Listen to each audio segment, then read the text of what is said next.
8 सही गए और 10 गलत गए हैं। या तो मुझे देख लेता हूँ, पर ये फटाफट प्रैक्टिस करने के लिए अब आता है मेन पॉइंट पे। तो फटाफट अपना लैपटॉप ऑन करते हैं और अपना लेक्चर स्टार्ट करते हैं। मिनट 11 कंप्लीट करना मेरे को फरवरी के एंड में।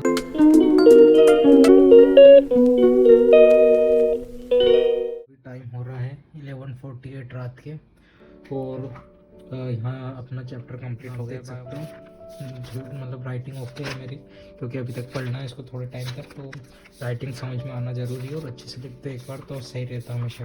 तो मैंने ये सोचा है कि NCERT करेंगे, मॉड्यूल्स पढ़ेंगे, तो क्योंकि फ़िज़िक्स मेरी बहुत कमज़ोर है तो मॉड्यूल्स पढ़ लेंगे।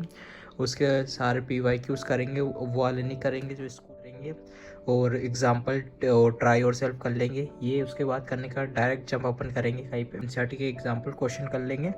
और मैं पहले ही कर लेता हूँ नोट्स, तो नोट्स पहले ही पढ़ लेता हूँ। और फिर मेरे पास जो MR सर की बुक है वो रखी है मेरे पास, तो उसमें सिर्फ थ्योरी है, तो एक बार उसको रिवाइज करके और फिर पेपर दे देंगे। तो हर चैप्टर में ऐसे करते हैं जब तक अपना 150+ स्कोर नहीं आता, क्योंकि 150+ स्कोर आना चाहिए। और अब टेस्ट दे रहा हूँ, ये फर्स्ट चैप्टर ही है, तो अब फटाफट तैयारी करते हैं क्योंकि टाइम नहीं बचा।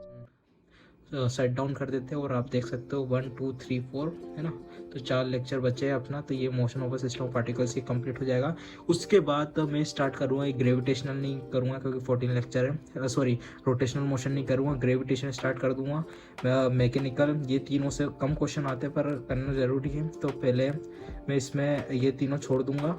पहले kinetic theory of gases complete करना मेरे को फरवरी के एंड में, मतलब मेरे को डेट फिक्स है मेरे माइंड में, पर वो कंप्लीट हो जाए तभी बताऊंगा मैं आपको। इसके लिए अभी नहीं कर रहा हूँ, ग्रेविटेशन कर लेंगे इसके बाद। तो अब फटाफट शट डाउन कर देते और फिर अपना फिज़िक्स स्टार्ट कर देते हैं, क्योंकि मैं सोच रहा हूँ पहले फिज़िक्स पढ़ लूँ, केमिस्ट्री पढ़ लूँ और फिर बायो, क्योंकि बायो वैसे भी आप भूल जाते हो, तो इसके लिए बायो आखिरी 12:30 बज रहे हैं। और ये मैंने कॉपी रखी है, इसमें मैं सारे क्वेश्चन लिखता हूँ, तो इसमें लिखे हुए वापस से क्वेश्चन लिखना है, मतलब सॉल्व करे हुए। ये प्रैक्टिस पेपर है और पीछे भी रखे मेरे पास बहुत सारे, तो प्रैक्टिस पेपर अब फटाफट अपनी पढ़ाई स्टार्ट करते हैं। और सर्दी बहुत ज़्यादा है और ये पानी की बोतल भी भर के ले आऊँ। तो अभी टाइम हो गया 2:30 बज गई है और मैं अभी फिज़िक्स के क्वेश्चन सॉल्व कर रहा था और थ्योरी भी पढ़ रहा था, क्योंकि फिज़िक्स में मेरे हिसाब से जो शॉर्ट नोट्स है, तो मैं शॉर्ट नोट्स नहीं बनाऊंगा, क्योंकि मेरे पास MR सर की बुक रखी है इसके लिए। और ये क्वेश्चन सॉल्व के लिए पिछले साल के मेरे पास ये मॉड्यूल्स रखी है, तो इससे सॉल्व करूँगा, क्योंकि चीज़ें समझ में भी आनी चाहिए। रिवाइज कैसे होगी तो इसके लिए आपको करना ही पड़ता है, रीडिंग तो करनी पड़ेगी। तो क्वेश्चन प्रैक्टिस भी अच्छी खासी होगी। अभी तक मैंने 30-40 क्वेश्चन कर लिए हैं प्रैक्टिस, या 11 ये ट्राई और सेल्फ होगा और बाकी एग्जाम्पल ये सब हो गए है ना। तो कॉपी तो मैंने कर ली, तब चैप्टर बचा है, थोड़ा सा और बचा है, मतलब ये तो देखो ये चैप्टर बचा है अभी, है ना। यहाँ तक पढ़ना अपने को, यहाँ तक ये तो टिक करने वाले, यहाँ तक पढ़ना है और सॉल्व करना अपने को। उसके बाद PYQs करेंगे, तो देख सकते हो तो PYQs कर लेंगे, ये वाला सेक्शन इसके लिए। पर अब अपन लेक्चर देखने चलते हैं फटाफट। ये सर पेज रखे तो इसमें कर रहे हैं, इसको डस्टबिन में डाल देता हूँ मैं।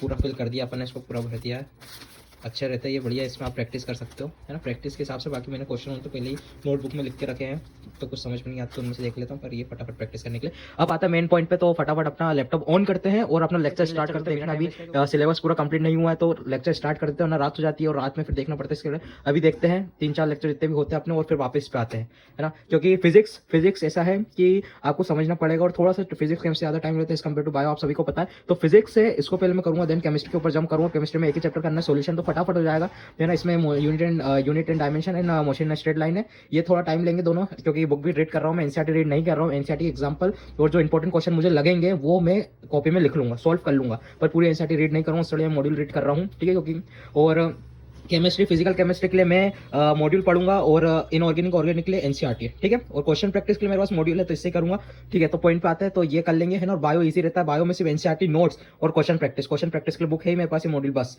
बाकी मॉड्यूल नहीं पढ़ूंगा बायो के लिए बिल्कुल भी। फिजिकल के लिए पढ़ूंगा बस मॉड्यूल, बाकी इनऑर्गेनिक। अभी लेक्चर 9 से लेक्चर 12 तक मेरे को रीडिंग करनी पड़ेगी, क्योंकि मेरी DPP बाकी है, और 2 लेक्चर कल ही देखे थे, रात में मैंने ज़्यादा रिकॉर्ड नहीं करा, तो ये 2 लेक्चर और 9 से 12 तक रीडिंग करनी पड़ेगी। उसका DPP सॉल्व करते फटाफट, पहले रीडिंग कर दे, फिर थोड़े से ज़्यादा आप देख सकते हो, पर कोई बात नहीं, फटाफट।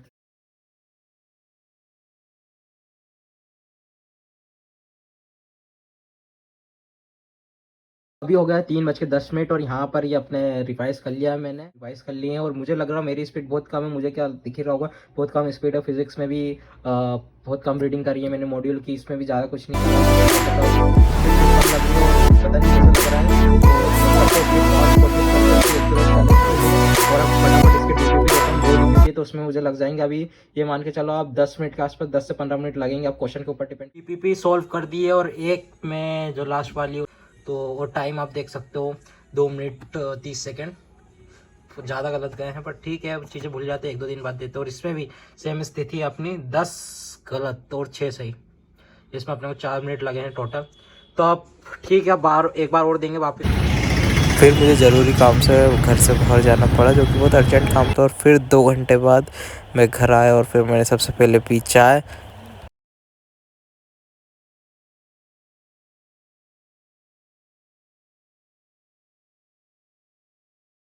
फिर मैंने नोटबुक में से लेक्चर ऑन फटाफट रिवाइज़ करे और फिर खाना खाते खाते लेक्चर देखा और ये लेक्चर कंप्लीट हो गया था। और आज तबीयत ज़्यादा ख़राब है तो यहीं ख़त्म करते हैं।